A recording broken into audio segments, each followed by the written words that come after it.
When you are writing these polynomials in standard form, you have to make sure that you put the largest exponent first. So like for A, you would write this as 9x squared, and then plus 12x, and then minus 7. How would you name it?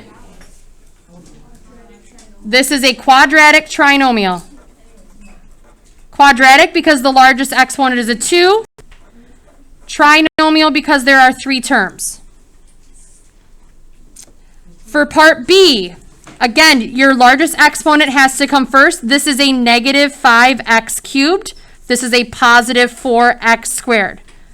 The largest exponent is a 3, so this is a cubic. And there are two terms, which means it is a binomial. And then for part C, this is already in standard form, so I'm just going to leave it alone. The largest exponent is a 1, which means it's linear. And there's only one term, which means it is a monomial. There should be a chart in your notes of this, too, if you get stuck or confused while you're working on your other stuff. Well, you don't just flip them around. You have to have the largest exponent first. I rewrote it. Yes. On the test, or not test, the exam, will there be like a question where like the equation's right, but the words are wrong? Like trick questions? I don't know. I don't think so. If you can get it in standard form, I think you're good to go. Just like on your test, if you can get it in standard form, you'll be fine. No, what I'm saying, like... I know what you're saying. I'm telling you, if you can get it in standard form, you shouldn't have to worry about the words. Okay? That's how it was on your test as well. Can we use the chart? No. No. I'll give you a formula sheet. No. No. Okay, number 2. Here you are adding and subtracting. When you are adding and subtracting, you take the parentheses off of the first one. And then you distribute a positive 1 into the inside of the second set of parentheses.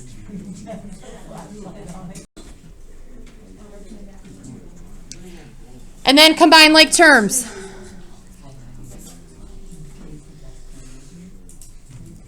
And write in standard form. If you don't have these in standard form, you've got to be really careful with that. Oh, wait a minute. How did you do that so fast? Because I just talked myself through it. Yeah, literally. I can add and subtract numbers. That's all you're doing. Adding and subtracting numbers. That's it. Did it change? For B. What?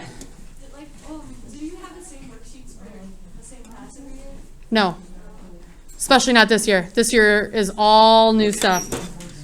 For B, again, take the parentheses off of the first one. And then distribute a negative 1 to the inside of the parentheses. And then combine like terms. 6 minus 5 is 1x squared, negative 12x, minus 1. So we had great steps for these. If you look back in your Chapter 7 notes, which hopefully you didn't throw away, we had steps on how to do these. What were the steps? I just walked through them. I just said the exact... Great news. I'm recording this. You can go back and watch it. For number 3, you are distributing when you are multiplying. When you distribute, you're using those exponent rules that we did just in that previous section. So when you distribute, you add your exponents but multiply the numbers out in front. So we're going to distribute here. It's just taking a number and multiplying it to everything inside those parentheses. You do 5 times 2 is 10. X squared times x cubed, add their exponents, you get x to the 5th. 5 times negative 8 is negative 40. X squared times x is x cubed. And then 5 times 7 is 35. And there's nothing to multiply the x squared by, so you just rewrite it as x squared. Once you do your multiplying, though, you're going to want to check and see if you can combine like terms. You can't. It's already in standard form, so you're good to go. Leave it alone. For B, you're going to take everything from this set of parentheses and distribute it to everything in the other set of parentheses. You're going to use like foil. Lots of arrows are going to be drawn. So I'm going to take 5c times 8c. That gives me 40c squared. When you multiply, you add your exponents. 5c times negative 3 is negative 15c. I took the 5c and I distributed it to everything in this set of parentheses. So now I move on to the 2. 2 times 8c is 16c. 2 times negative 3 is negative 6. Once you've done your multiplying, then you need to check and see if you can combine like terms. 40c squared has nothing to combine with. Negative 15c plus 16c. Negative 15 plus 16 is 1c, and then minus 6. And these are basically the same thing as b. D would end up being, once it's all said and done, you would end up with 16p squared minus 25. For C, when you have 4n plus 3 squared, that means you have 4n plus 3 times 4n plus 3. So that's what that means. And then you would go through and do your multiplying, and you should end up with 16n squared plus 24n plus 9. So these are the answers for those. I'm going to let you do those on your own if you need to. We did one right here. It's the same thing, lots of distributing. Any questions on multiplying? You guys did really well with multiplying. Okay, let's get to factoring. For number 4, here you are finding the GCF. And then once you find the GCF, you are going to divide it out and write it in factored form. So when you are finding your GCF, first thing you do is you take a look at your numbers. You have a 49 and a 14. What is the greatest common factor or the biggest number that divides evenly into a 49 and a 14? 7. And then when you take a look at your variables, you have m to the 8th and m to the 5th. What's the GCF of m to the 8th and m to the 5th? M to the 5th. You always go with the one with the smallest exponent. So that is your GCF. When you write it in factored form, you put the 7m to the 5th out front, and then you divide every term by that GCF. 49 divided by 7 is 7. M to the 8th divided by m to the 5th is m cubed. We just did that exponent unit where when you divide with exponents, you subtract them. Here we have a positive 14 divided by 7 is a positive 2. M to the 5th divided by m to the 5th cancels out. Here is your factored form.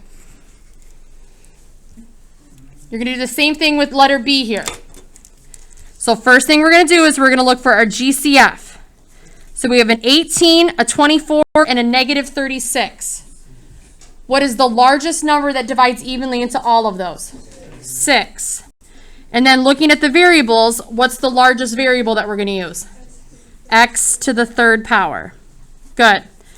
So we're going to write our GCF out front, parentheses, and then you divide every single term by 6x cubed.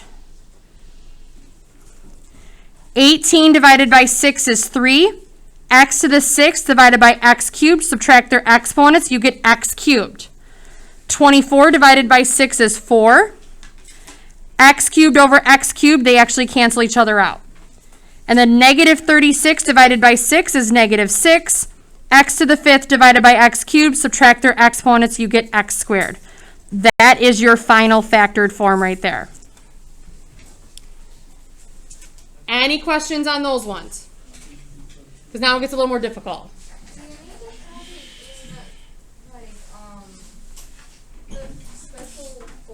No. Nope. These ones, because you're just factoring it as is. It doesn't say to write it in standard form, so no, you don't have to do that. I know this one bothers me because these two I feel like in my head need to switch, but it doesn't say write it in standard form, so don't worry about that. That's a good question. Okay, we are going to do A, D, and E for factoring. The rest of them I'm going to leave for you to do on your own, along with whatever I give you today. But going through these three should be plenty to get you through how to factor, a good refresh on how to factor. So when you are factoring, first thing that we do is we list out our A, our B, and our C. In this case, A is 1, B is 16, C is 48. So A times C is 48, B is 16. So now you have to somehow figure out two numbers that multiply to get 48, and those same two numbers need to add to get 16. What are they? How do you multiply to get 48, and those same numbers have to add to get 16? 12 and 4. So 12 times 4 is 48. 12 plus 4 is 16. Now that you found your two numbers, you're going to go back to your original problem and you're going to rewrite it and split apart that middle term. I will tell you that there's a decent amount of these on your exam. So make sure you know what you're doing.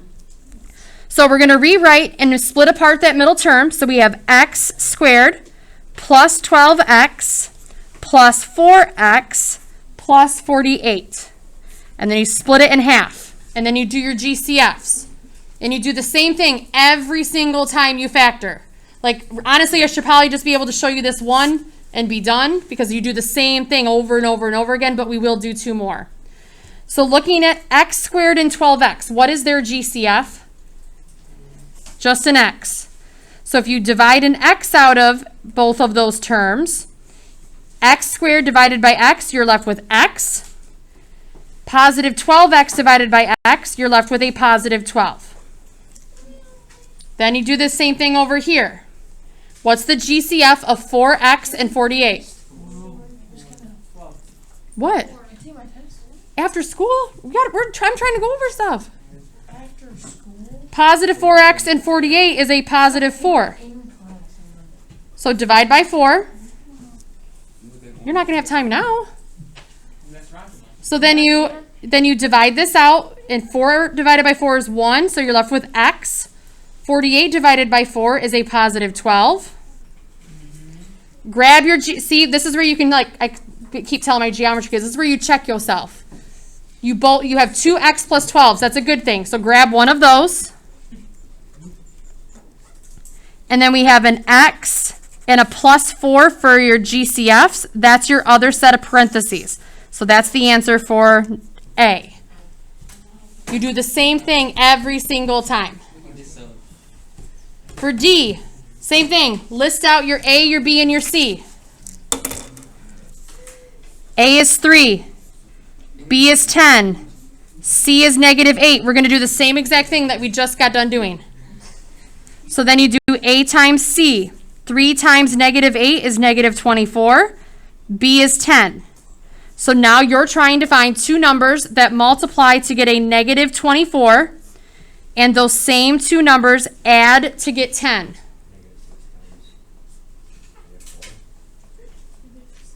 Negative 6 and negative 4 would be a positive 24.